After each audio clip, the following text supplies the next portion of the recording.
pala yung personal court trial hearing namin sa Quezon City. Inagahan talaga namin ni Mama kasi hahanapin pa namin yung building na pupuntahan namin.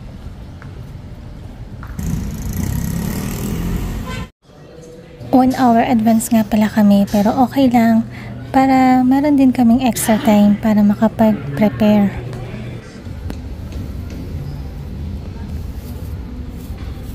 Thank you.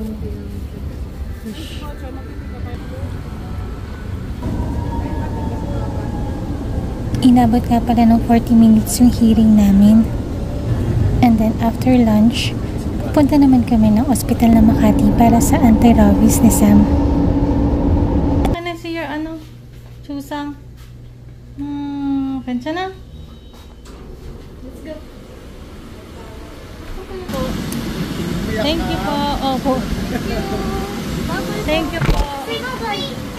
Freedom! Freedom?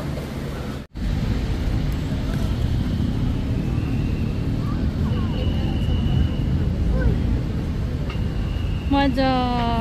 After no vaccine niya, pinasyal naman namin siya dito sa may playground ng Market.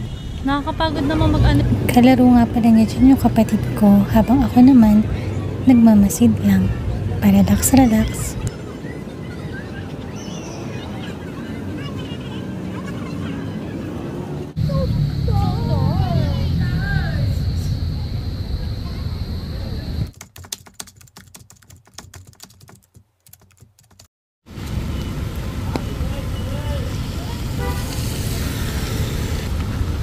Ngayong araw naman, nalibre naman yung kapatid ko dahil paycheck na ngayon.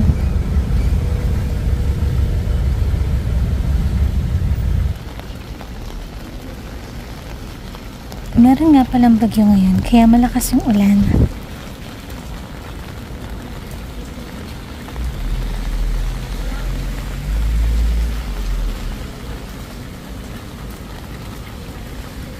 Sa lakas ng ulan, nabasa na yung sapatos namin, pati yung pambaba namin.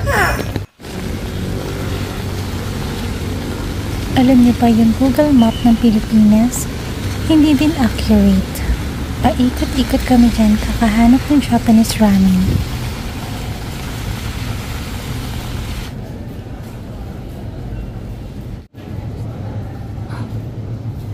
At eto na nga, finally nakita na namin siya.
Sama niya, hindi naman masyado maanghang ah. Nasabi niya, hindi ko kaya, sobrang ang.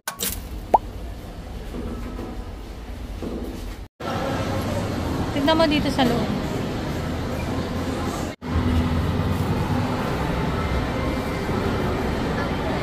Paborito to ng kapatid ko na ipasalubong sa bahay tuwing umaalis kami. Kaya lang medyo natatamisan kasi ako. Favorite nga pala ng kapatid ko tong matcha flavor, kaya tinry niya tong ice cream. Nakitikim lang ako dyan kasi hindi naman ako mahilig sa matcha.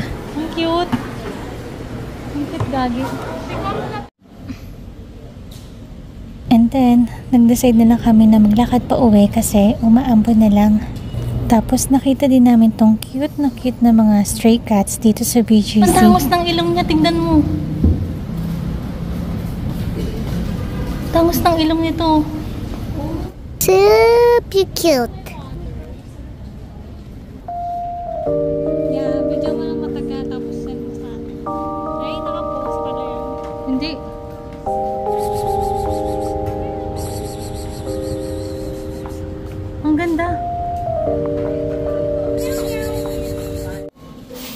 nag-stop over kami dito sa 7-Eleven kasi binilihan niya ako ng hot chocolate. Ang lakas manlibre ng kapatid ko, no? Daming pera.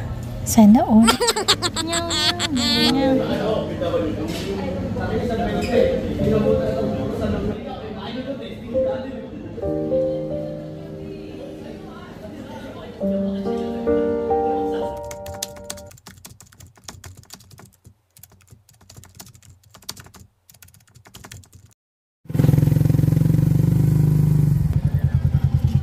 After 4 days na walang pasok, finally natuloy na din tong event nila sa school.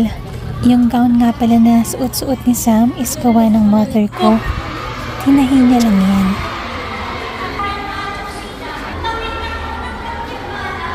Dahil nga ang daming nanay na nakaharang, hinatid na lang ng kapatid ko yung anak ko papunta dun sa pilahan ng estudyante. After namin maghatid, bumili ng almusal si mama and namalengke na din para sa lunch.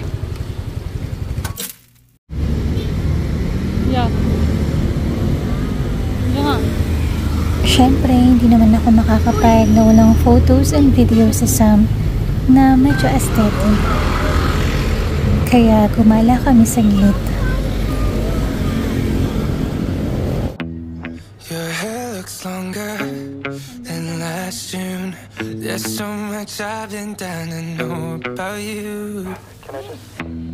But we've been distant, is it too soon to call pretending it's to ask you what's new? And I hope we haven't lost our way, 'cause it feels that way to me. But I know that when I see you, oh, I never wanna leave.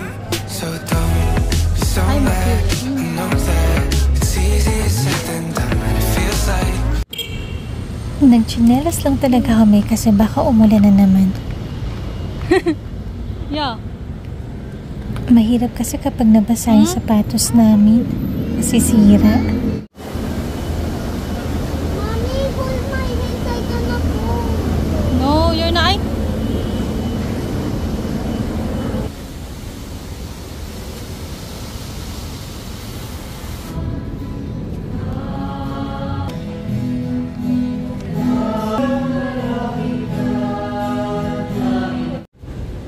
Go down. Go. Oh. Go. Go down. Go. Okay.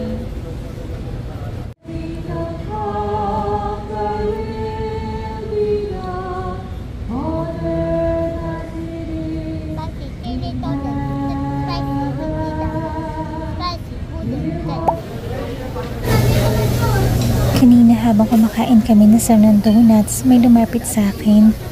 Si Daylin pala, yung isa sa mga katrabaho ko dati sa Pepper Lunch. Insa. Insa yan din. Nasaya. Kita. 2 weeks pa lang.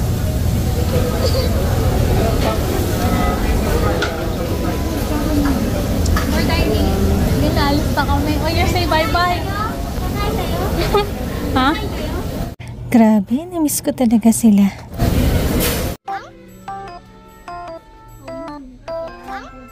Dapat nga, ililibre nila kami ng pagkain, pero busog pa kasi kami ni Sam.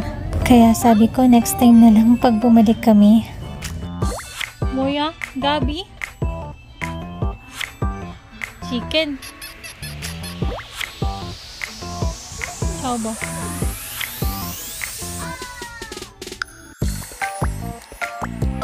At dahil nga nabuburiw ako sa bahay, gumawa ko ng resume ko. And naghahanap na rin ako ng part-time job.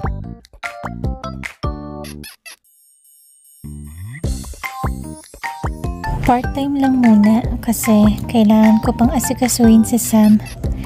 Nasa adjustment period pa kasi kaming dalawa, so hini-hini lang. After dinner, nag-iya si Sam dito sa may Alpha Mart kasi nagugutom daw siya. What do you want? What? Baba, it's a pochi. Chaba? My jelly. Chaba? See that?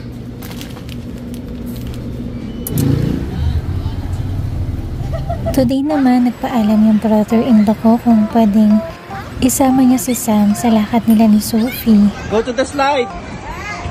Go! Tapos, ginalangkadan niya itong dalawa sa Kids Cafe. Nagkataon kasi na may event sa mall, which is yung Comic Con, kaya umuwi na din daw sila kaagad. Tapos, nag-take out na lang sila ng Krispy Kreme donuts. Ang ina.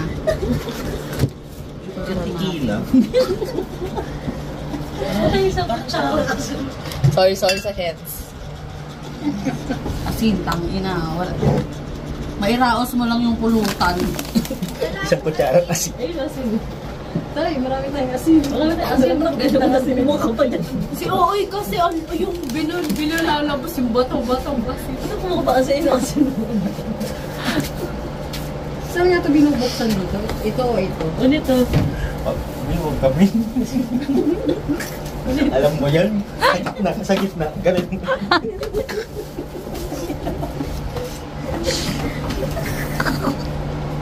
Saan tayo magtapos? Saan nga? Ito diba?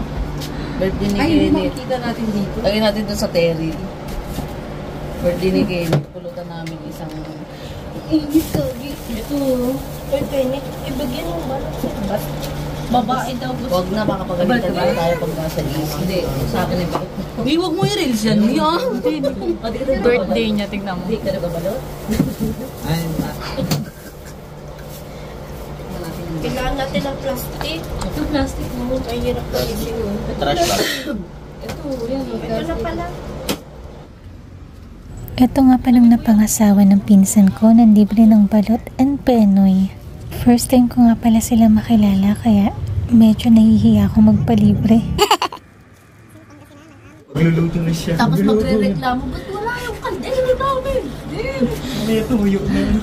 May nabuhay bigatan. Ang ina, hindi nila inaano yung kaldero doon na malaki. Walang naghahanap. Ay, gagi, kila Ate Joanne, hinirap nilang dala. Yung kalderong gano'n, yung nang mahirap ka magluto kasi nakaganon.